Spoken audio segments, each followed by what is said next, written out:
राधे राधे। अभिवादन के जो भी शब्द आपको प्रिय लगे उसमें हम आपका स्वागत करते हैं। हर व्यक्ति की सफलता के पीछे गुरु का हाथ होता है।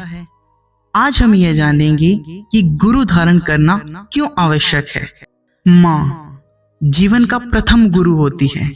तो बचपन में जब कोई नहीं समझ पाता बच्चे को क्या चाहिए, केवल माँ ही ऐसी गुरु होती है जो पहचान जाती है कि कब बच्चे को क्या चाहिए।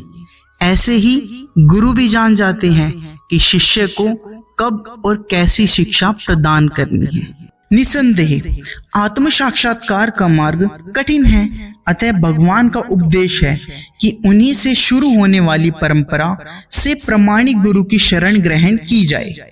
इस परंपरा के सिद्धांत का पालन किए बिना कोई प्रामाणिक गुरु नहीं बन सकता। भगवान अनंत कोटि गुरु हैं, अतः गुरु परंपरा का ही व्यक्ति अपने शिष्य को भगवान का संदेश प्रदान कर सकता है। कोई अपनी निजी विधि का निर्माण करके स्वरूप प्रसिद्ध नहीं बन सकता, जैसे कि आजकल के मूर्ख पाखंडी करने लगे हैं। भागवत का कथन है, धर्मपथ का निर्माण स्वयं भगवान ने किया है। अतएव ज्ञान ग्रंथों के अध्ययन से ही कोई आध्यात्मिक जीवन में उन्नति नहीं कर सकता। ज्ञान प्राप्ति के लिए उसे प्रामाणिक गुरु की शरण में जाना ही होगा। ऐसे गुरु को पूर्ण समर्पण करके ही स्वीकार करना चाहिए और अहंकार रहित होकर दास की भांति गुरु की सेवा करनी चाहिए। स्वरूप प्रसिद्ध गुरु की प्रसन्नता ही आध्यात्मिक जीवन की प्रगति का रहस्य है। गुरु बनाना क्यों जरूरी है, इसे समझाने के लिए इसे दो भागों में विभाजित किया गया है। प्रथम रूप से वे लोग आते हैं जो स्वयं को श्री कृष्ण से पृथक समझते हैं, तथा द्वितीय रूप में वो लोग आते हैं जो स्वयं यह सोचते हैं कि बिना गुरु के वो आध्यात्मिक रास्ते पर चलकर कृष्ण भावना भवित हो सकते हैं। प्रथम श्रेणी के लोगों को ब्रह्म विद्या का पर्याप्त ज्ञान न होने के कारण वह माया से घिरे हैं और कृष्ण को अपने से अलग सोचते हैं। उदाहरण के लिए अर्जुन ने यह सोचा कि उसके स्वजनों से उसका संबंध श्री कृष्ण के शाश्वत संबंधों से अधिक महत्वपूर्ण है। गीता का संपूर्ण उपदेश इसी ओर लक्षित करता है कि श्री कृष्ण का नित्य दास होने के कारण जीव उनसे अलग नहीं हो सकता। कृष्ण से अपने को विलग मानना सबसे बड़ी माया कहलाती है। पर ब्रह्म के भिन्न अंश के रूप में जीवों को एक विशिष्ट उद्देश्य पूरा करना होता है। उस उद्देश्य को बुलाने के कारण ही वे अनादिकाल से मानव, पशु, देवता आदि देहों में स्थित हैं। ऐसा केवल श्री कृष्ण की दिव्य सेवा से जनित होता है। किंतु जब कोई कृष्ण भावनामृत के माध्यम से दिव्य सेवा में लग जाता है तो वह स्वयं इस माया से मुक्त हो जाता है।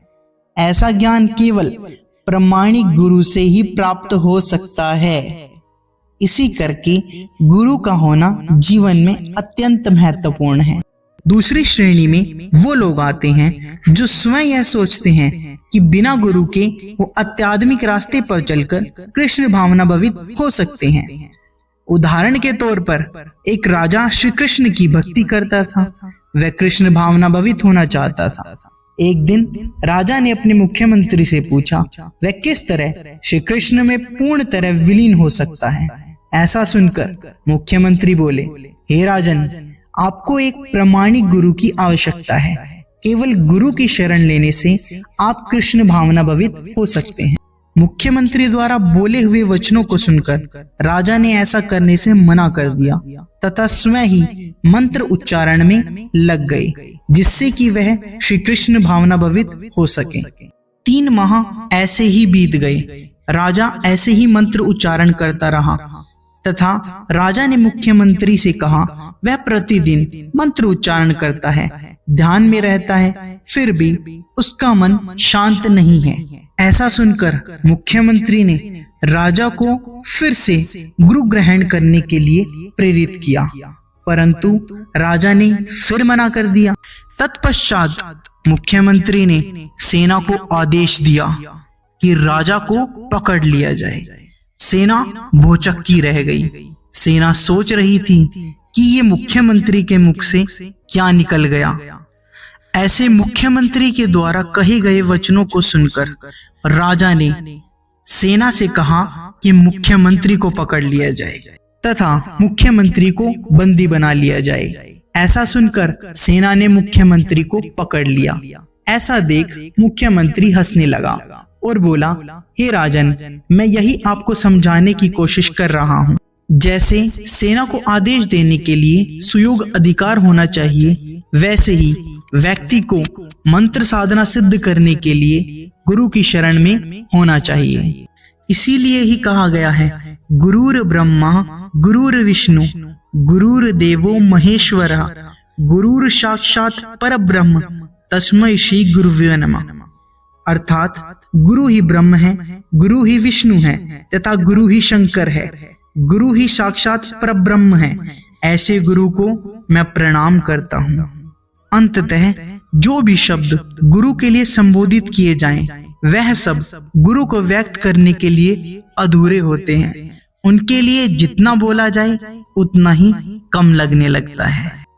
ऐसे और मुख्य तथ्य जानने के लिए आप हमारे चैनल को सब्सक्राइब करें, लाइक, शेयर एंड कमेंट करना ना भूलें। राधे राधे।